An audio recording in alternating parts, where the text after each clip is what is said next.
Hi, welcome to Penser Bank in our interview with Instalco. My name is Markus Almerud. I'm an analyst here at the bank. Today I have with me Boheman, who is CEO at Instalco. A warm welcome. Thank you very much. Thank you for having us. So you released Q2 earnings yesterday. Yes, correct. Puts and takes, as usual, Mm-hmm. but 5.5% organic growth with Sweden, which is growing by 2%. Mm-hmm. So I think considering a good number, but describe a little bit of what you're seeing, where the market is, etc. Yeah, as you said here, around 2% in Sweden, overall 5%, meaning that we grow in the rest of Nordics. What we see now in the market is a somewhat slower market overall. So I think it's a very, how should I say it? It's a very solid number to show in a market like this. We once again show that we are good, our model works, we can deliver best-in-class numbers, we can collaborate between companies, and by that, even in a market like today, have organic growth. Mm-hmm. Then obviously a part of that organic growth is also price. But I think that's also a strength and a showing of strength, meaning that we are having price power, meaning that we can push over increased cost to end customer. So I think it's a showman of strength at the moment, yes. Mm-hmm. And two follow-ups on that. Maybe the first one would be that 5.5% growth and 2% in Sweden, but that should not be a reflection of the market. That should be outgrowing the market. Oh, right? Absolutely, it's outgrowing the market. So market overall, depending on which segment and so forth, but market overall is down a few percent. Mm-hmm. So Mm-hmm. that's what I mean with that. It's a showman of strength, Mm-hmm. I would say. And then just to follow up on you mentioned volumes versus price. There's some price in here, but that means that there is some volume too, right? It's just I mean, I think one way of looking at it is, I mean, we're growing our industry business. Sorry, we're growing the service business and so forth. So absolutely, there are some segments which we have growth in, and there are some segments where we don't have growth, like residential and so forth. Mm-hmm. And if we try to lift the view a little bit, Yep. and look at the underlying kind of demand, Yeah. how does that feel? I mean, now we're in a difficult spot right now, but if you look a little bit more long term, what do you see? What does the project pipeline look like? I mean, going into the quarter, it was also that we sort of say took in as much orders as was taken out in a sense, because we stayed the order backlog percentage-wise is roughly quarter to quarter, year flat. It's around 70% of our 12 months turnover, and it has been that way for the last couple of quarters. So in that sense, I mean, we're building as much and we're taking in new orders. So in that sense, I think 70% is a solid platform to build from. I don't want to be too high in this market, because that probably means that you are taking on a project on price or so on. So I think it's a solid level to be in. I would be comfortable being even a little bit lower, to be honest. However, you don't want to go too low. And looking in the future, it's always hard to say what the future has in store for us.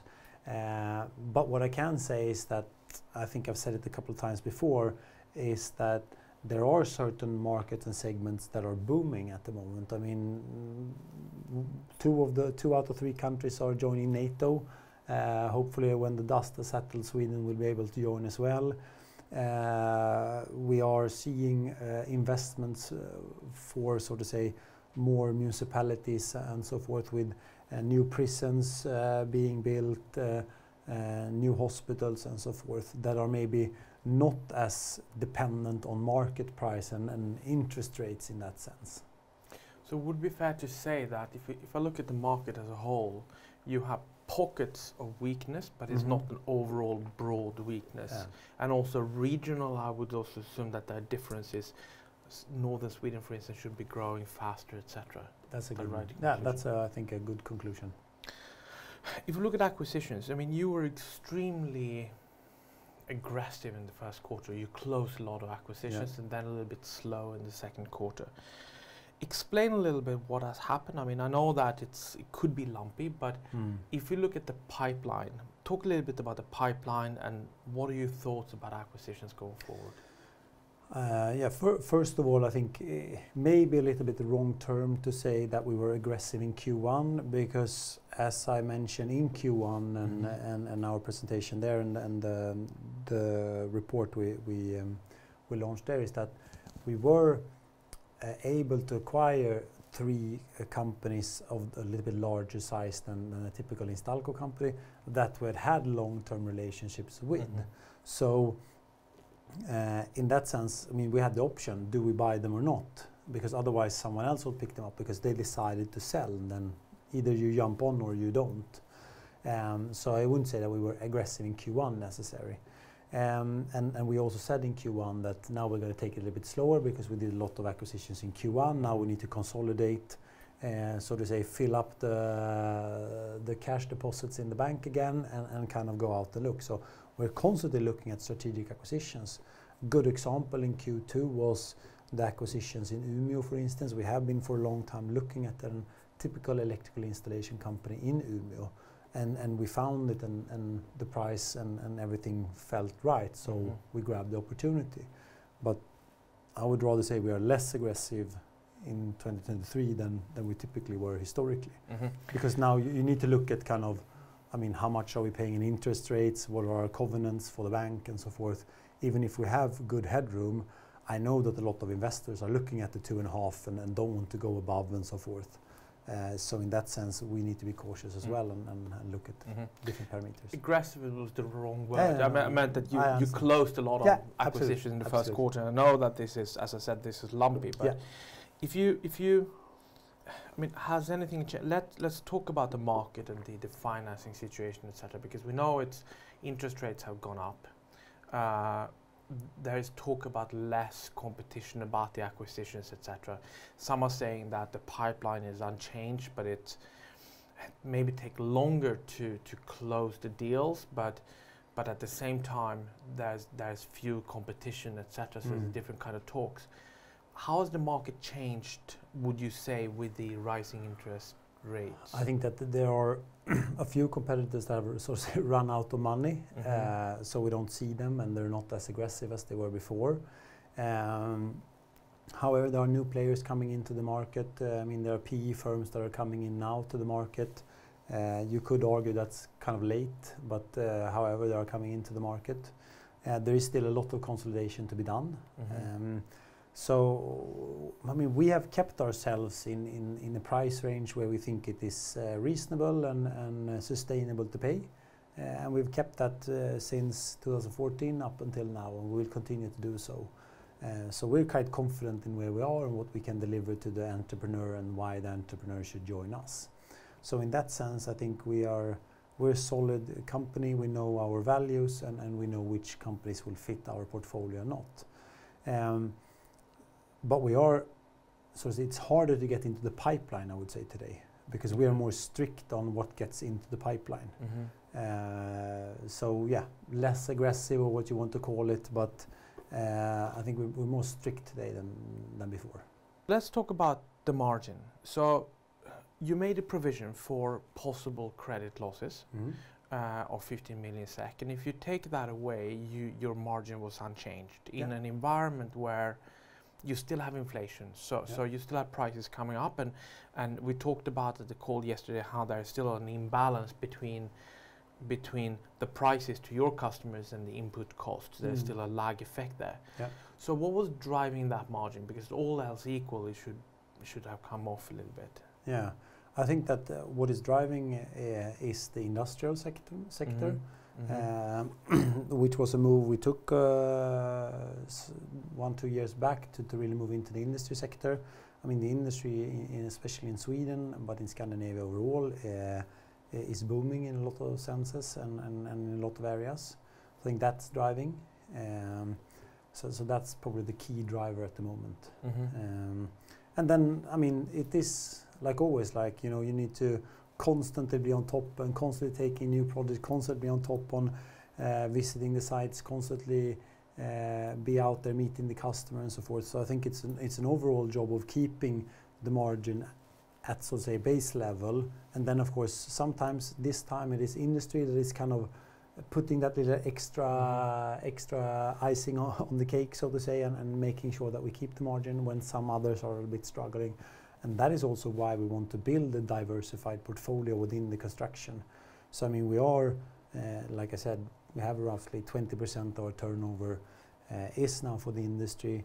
We have a lot of service business. We have this quarter 30% service business.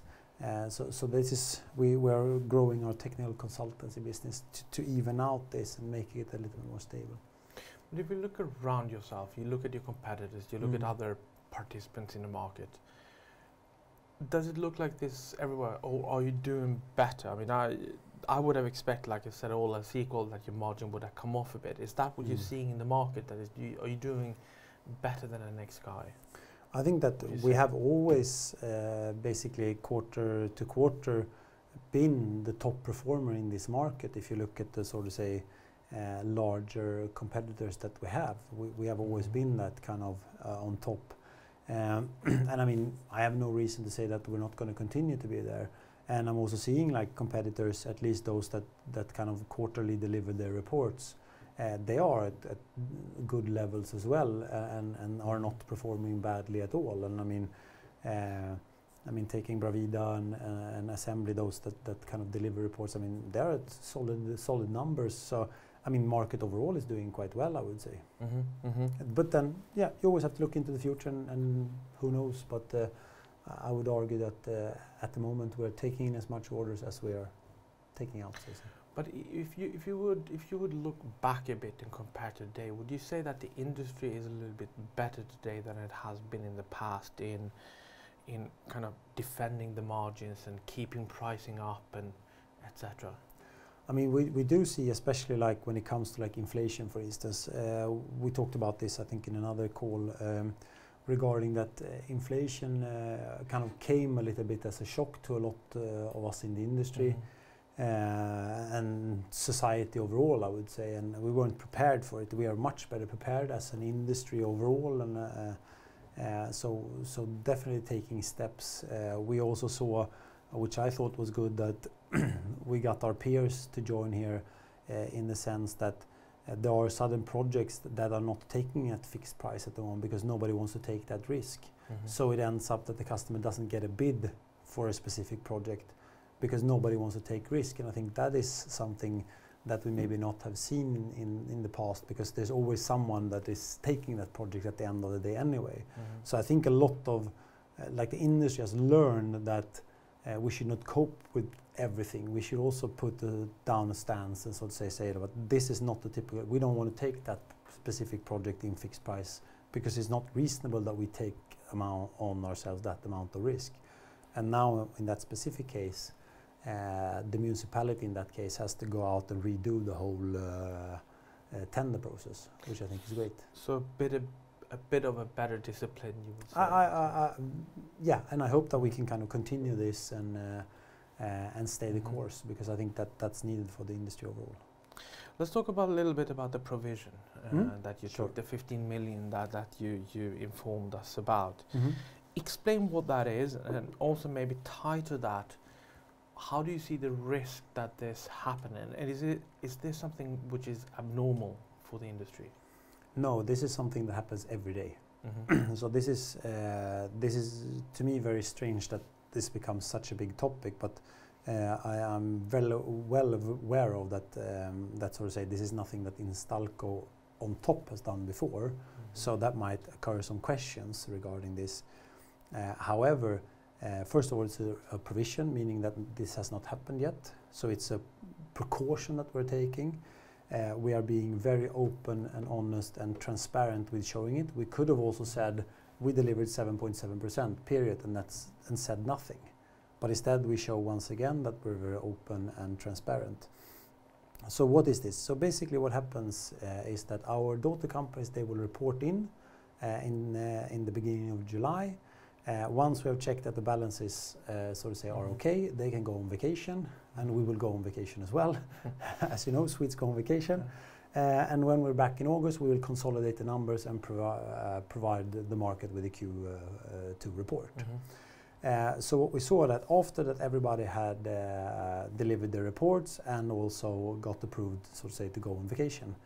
Then a bankruptcy happened, a quite large bankruptcy within a construction company in Sweden, affecting a lot of projects in the installation market. They had 15 subsidiaries within Sweden, 12 or 15 I think. So instead of coming back in August and saying to everybody, okay, everybody re-report your numbers again, 135 subsidiaries, please re-report and do everything from scratch and put provisions in your accounts. We decided to be more humane and say, okay, we'll put the provision, please report in what you think are your provisions, and we will do a calculation on and an estimate of what the total value is, and we'll put the provision on top instead. So that's what we did, the humane way of doing it. So typically it's handled by the daughter companies, but due to timing effects this time, we did it on top instead. Okay. Then finally, maybe cash flow, because this ties all of this together, especially since you're acquisition driven, etc.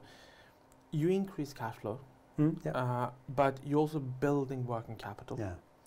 So tell me a little bit about how you view cash flow going forward. Where are we in terms of working capital management, and what's your view on cash going forward? So I think that if you want to take something positive out of the negative, so to say, if you want to take working capital, we tied the best part in working capital at least, because what you saw an increase was invoiced. So meaning that we had an increase in invoicing. So we did a good, solid, so to say, last invoicing before we went on vacation. So we had a lot of invoicing the last month, meaning that we also obviously then build working capital in that sense, but that will probably transpire itself to money. So the good working capital, if you can say. Our working capital today is something that is a focus area. That has not been a focus area previously because cash was free back in the days. I mean, it was just a year ago it was basically free. So I mean, this is something we need to start working on. We're not satisfied of where we are working capital wise. The increase is also that we grow the business a bit, but also in this case there was invoicing that grew the largest part, and that's this will probably check over to cash. However, Q3 is typically working capital wise quite a slow month because it's, I mean, July and August are typically vacation weeks, so it is typically so. I wouldn't expect like Q3, if you look historically, that's not cash flow wise. Q3 is typically not our best cash flow months, but we'll be definitely monitoring it and working on it. So if I try to summarize what a quarter looked like, I mean, market is quite difficult, but you still managed to grow in line with where you've been in the past, mid-single digits. You defended the margin, so you managed to keep the margin at the same level as last year, and cash flow is quite okay, and the pipeline in terms of acquisitions is more or less unchanged. Yeah, I mean, the only thing to add to that is, I mean, we are maybe even more strategic when it comes to M&A and more focused on finding the right targets. But overall, good summary, I think, and we are seeing a solid inflow still of projects in the same rate as we are, so to say, producing them or installing them. So that's a good summary, I think. Robin, thank you very much for coming here to talk to us. Thank you for having me. And thank you very much for listening. Thanks for listening in.